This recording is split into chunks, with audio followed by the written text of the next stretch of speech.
A nova geração de militantes negros vem produzindo novos saberes e novas práticas sem perder o contato com a tradição. Organizados em coletivos, eles vêm ganhando cada vez mais espaço e reconhecimento dentro da comunidade negra e fora dela. O protagonismo da juventude negra se acentua com a liderança de mulheres negras. E para tratar deste assunto e muitos outros, conversaremos hoje em nosso estúdio com a educadora social, idealizadora e diretora executiva do Odara Cultura e Missão. Sejam bem-vindos ao CULT na TV. Fabiola Oliveira, tenho 34 anos, eu sou mulher preta, educadora.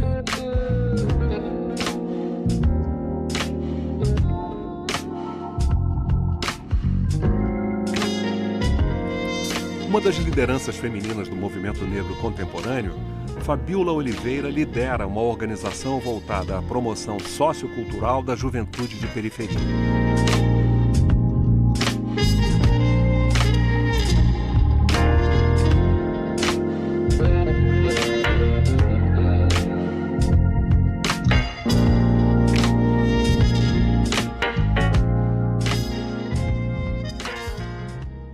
Esse trabalho busca suprir a ausência do Estado e oferecer oportunidades de ascensão aos moradores dessas comunidades, incluindo o estímulo ao empreendedorismo.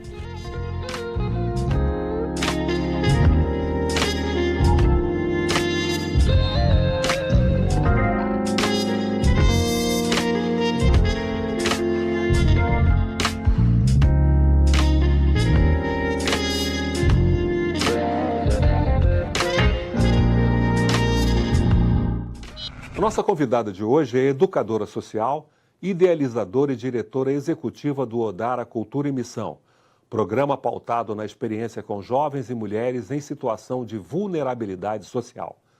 Através do programa Odara, ela realiza oficinas de formação cidadã com a metodologia das rodas de conversa e de fomento ao empreendedorismo cultural e social. Integra o coletivo de mulheres pretas cristãs na resistência, ambiente de discussões acerca da prática do racismo em espaços religiosos. Temos o prazer de receber Fabiola Oliveira. Fabiola, como é trabalhar com essas pessoas em situação de risco? Bom, antes de tudo, é um aprendizado muito grande, né? Quando a gente inicia um trabalho na base, atuando com juventudes, né, em vulnerabilidade, sobretudo juventudes que têm, enfim, envolvimento com criminalidade e com mulheres que são vítimas de violência doméstica, a gente, num olhar meio messiânico, parece que vamos ajudá-los e que vamos transformar a vida das pessoas a partir dos conhecimentos que a gente vem acumulando e de possibilidades e de viabilizar acessos e tal, né? Infelizmente, o nosso primeiro impulso é esse, acharmos que nós vamos ajudá-los.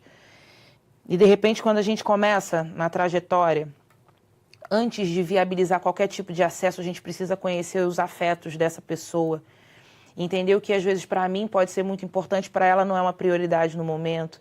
É aquela história... É um pouco conhecer mais o universo dessas pessoas. Justo. É para não incorrer no risco da gente reproduzir a prática da branquitude que sempre foi feita com a gente.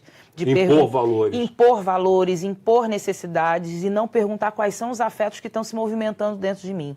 Então é nesse processo onde eu me coloco despida dos meus títulos, da minha formação, seja acadêmica ou da minha formação pessoal mesmo, e preciso me embrenhar, preciso mergulhar no mundo dessa pessoa. Aí eu percebo que eu aprendo muito mais, que eu ajudo muito mais, que eu me transformo nesse processo. Tem sido vasto, porque não é só bom, não é só tranquilo. Tem sido vasto porque eu tenho conhecido muitos sentimentos também. Eu tenho muita dor? Muita dor, medo, porque nesse processo de relação e de caminhada com essas pessoas, nós acolhemos pessoas na nossa casa. Então, a nossa casa fica visada, nós nos sentimos, sim, vulneráveis. Nós vivemos a experiência, a gente vive o rito de passagem, nós vivemos também o medo de sermos perseguidos, o medo de sermos destituídos da nossa agência mesmo, desqualificados, porque são muitos que desqualificam quem trabalha muito perto da base. Mas tem sido uma experiência fundante, a gente tem se transformado. Quando eu digo a gente, eu digo a mim, meu esposo, Todos a minha que têm família, se envolvido. que caminha nesse projeto, que não é só trabalho, é projeto de vida mesmo. Qual o principal desafio que você tem encontrado nesse processo? Então, os processos mais desafiadores nessa nossa caminhada com pessoas são os acessos, viabilizar os acessos mesmo. A gente está falando de pessoas que há anos não vão no dentista, mulheres que há anos, e eu não estou falando 1 ano, 2 anos, eu estou falando de 10 anos, 20 anos, mulheres que têm 7, 8 filhos e que só viveram a experiência do trato ginecológico no momento do parto. E eu não preciso nem dizer que nesse momento do parto, muitas das vezes, elas sofrem violências obstétricas, porque elas estão na estatística dos 69% de mulheres negras que vivem violência obstétrica no sistema público de saúde. Então, garantir atendimento de saúde para essas mulheres, construir um repertório afirmativo para que essas mulheres percebam que a vida delas pode ser potencializada se relacionarem novamente com processos educativos, como aprenderem a ler, porque a gente está falando de uma maioria de mulheres, e falo de jovens também, que são analfabetos funcionais, por exemplo, alguns mal sabem assinar o próprio nome, convencê-los que o espaço escola não vai ser violento como a vida já é um outro processo. Então, a gente está falando disso, sabe? Acesso de saúde, acesso de educação, garantir esses serviços que não estão nas nossas mãos. Eu passo muito pelo serviço público e por apoiadores, que são médicos ou que podem viabilizar isso. E aí, esses são os principais desafios. E o judiciário e a polícia? Bom, eu não vou nem dizer que eles são desafios. Eles são impeditivos mesmo. A gente precisa ser bastante honesto e tratar a realidade com a dureza que está posta para a gente todos os dias. Quando a gente está falando de juventude em situação de abrigamento, a gente está falando de abrigos, e aí eu estou falando aqui no município do Rio de Janeiro, que não abrigam, que ajuntam jovens e adolescentes. Obviamente, que eu estou falando do macro, porque se a gente for avaliar o micro, existem abrigos municipais que têm gestões muito importantes, muito afirmadas e muito comprometidas realmente com o desenvolvimento social e psíquico dessa criança, desse adolescente. Mas a gente está falando num aspecto macro de um espaço que mais amontoa crianças do que necessariamente acolhem. Curioso que você fala disso e a gente se lembra do que está acontecendo nos Estados Unidos com os filhos de imigrantes. Não é? E é basicamente isso. A gente não está falando de pessoas constituídas de agência, de humanidade. A gente está falando de amontoado de carne e que atrapalham o espaço social e que precisam ser retidos em algum outro. Mas não existe um acompanhamento psicológico ajustado. Quando a gente está falando de jovens, aí a gente falando de adolescentes que estão dentro dos espaços de socioeducativo. A gente está falando de jovens, por exemplo, que convivem dentro dos seus alojamentos com ratazana. A gente está falando de mais de 80% de juventudes que passam por socioeducativo, seja em unidades masculinas ou femininas, seja em unidades de semi-liberdade, como unidades de internação, que pegam sarna. Sarna. Eu estou falando de sarna. Né? Parece uma coisa do passado. Eu estou falando de sarna em 2018. Né? E aí como que eu não cheguei ainda no trato psicológico, né? Porque eu estou falando de um ambiente que muitas das vezes o menino sai. Quando a gente pensa em juventude em conflito com a lei, parece que a gente está falando só de pessoas que comem lavagem, né? De pessoas que necessariamente vivem uma condição paupérrima. São muitos os meninos que chegam nesses ambientes e que vêm, sim, de territórios e vida empobrecida, mas que conhecem a miséria e conhecem a fome e conhecem a ingestão de alimentos de péssima qualidade dentro de um espaço de socioeducação. Não tinham isso antes? Não tinham isso antes. Não estou falando nenhuma medida, que são meninos que vieram de condomínios de luxo com um sistema de circuito fechado. Mas eu estou falando de meninos que conhecem comida com bicho dentro do espaço de socioeducação, que conhecem cama com ácaro em espaço de socioeducação. E aí, quando a gente fala das mulheres nos abrigos judiciais, por exemplo, de mulheres que estão vitimadas pela violência dos seus cônjuges, porque eu não vou chamá-los de companheiros, né? E elas chegam nesses espaços, não existe uma caminhada psicológica para essa mulher que, ainda que vivesse a violência, mas ainda assim tinha uma vizinha, tinha alguém da padaria que ela ia, tinha alguém em volta. existe uma necessidade nesses espaços que é inegável. Não tem como reproduzir todo um afeto do ambiente familiar em espaços como esse. Mas se a gente está falando em ressocialização e reconstrução da agência de pessoas, a gente precisa começar a conversar de afetos nesse lugar. Isso implica que a necessidade de profissionais muito bem preparados para isso e, de uma certa forma, com um sentido de missão.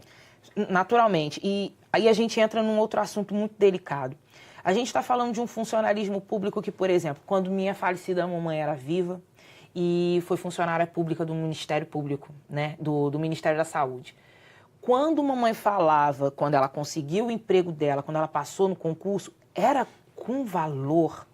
O funcionário público, ele se sentia aquela pessoa, aquele agente do Estado, aquele agente que transforma a vida das pessoas. Era uma importância, né, que o funcionário público Como era, carrega. de uma certa forma, o professor. O professor era aquele sujeito que era capaz de transformar a vida de pessoas.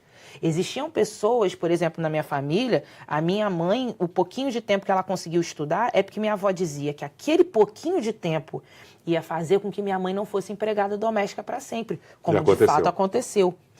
Mas hoje a gente está falando da lógica do funcionarismo público completamente desconectada desse prestar serviço ao outro, em servir de humanização e de cidadania para o outro. A gente está falando de só mais um espaço no mercado.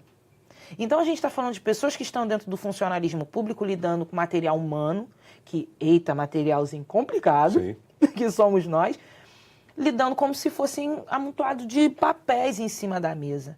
Quando eu falo de afetos, eu não romantizo a discussão dos afetos. Não mesmo, embora tenha o lugar da romantização, tenha sim. Mas quando eu falo de afeto, eu falo de via de construção, de reconstrução de agências. Porque é impossível eu viabilizar através dos meios técnicos que eu tenho, através, seja dos conhecimentos, sejam dos apoiadores do nosso projeto, é impossível eu chegar nessa pessoa se não for pela via do afeto. Eu vou continuar dando dentista para ela porque o dente está ruim. Eu vou continuar dando ginecologista para ela porque o trato ginecológico dela não está legal. Eu vou continuar, sei lá, trabalhando, oferecendo tratamento neurológico para o jovem porque ele precisa de acompanhamento neurológico. Mas eu não sei quem ele é. Eu não sei quem ele é. Faz isso de uma forma genérica. Genérica e técnica apenas. Técnica. Né? Sem envolvimento. E a gente tem um monte de técnicos dentro desses espaços, mas com muito pouca formação humana. E isso tem transformado o nosso estado no caos humano que a gente tem tido, né? Um dos aspectos com que vocês têm trabalhado, o Odara tem trabalhado, é o estímulo ao empreendedorismo nessas comunidades. Como é que isso tem sido feito? Isso vem um pouco na verdade, vem bastante do nosso entendimento de construção de repertórios afirmativos. Então, o que significa isso? Bom, vamos pensar na gente, né? Vou falar de mim. Eu, com 14 anos, eu sabia que eu podia estudar no Colégio Pedro II e no Cefet, se eu fizesse uma prova e passasse. Eu sabia que eu podia fazer no Cefet um ensino técnico e segui-lo, ou, como aconteceu comigo, estar dentro do Cefet e conhecer muitas pessoas ligadas ao movimento social. Ganhar capital social. Ganhar capital social. Mas tem muitas meninas que moram na favela do Aço, em Vila Paciência, na zona oeste do Rio de Janeiro, que nunca ouviram falar que uma mulher parecida com ela, uma mulher negra como ela, pode ser pedagoga e ter um espaço de construção e trabalhar com artistas, bem como trabalhar com pensadores, trabalhar com pessoas que estão fazendo movimentos sociais. Eu aprendi isso porque a minha mãe ouviu falar que uma menina de 14 anos podia fazer o ensino médio numa escola pública federal.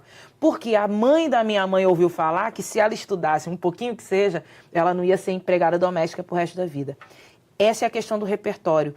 Eu tenho uma cartela de opções que não são apenas reproduzir o que as mulheres da minha família fizeram a vida inteira, que foi ser empregadas domésticas, e que os homens das gerações anteriores da minha família, que trabalharam com construção civil, e ser aquela pessoa que vai servir a vida inteira. Então nós vamos voltar no próximo bloco com a questão do empreendedorismo. Fique com a gente.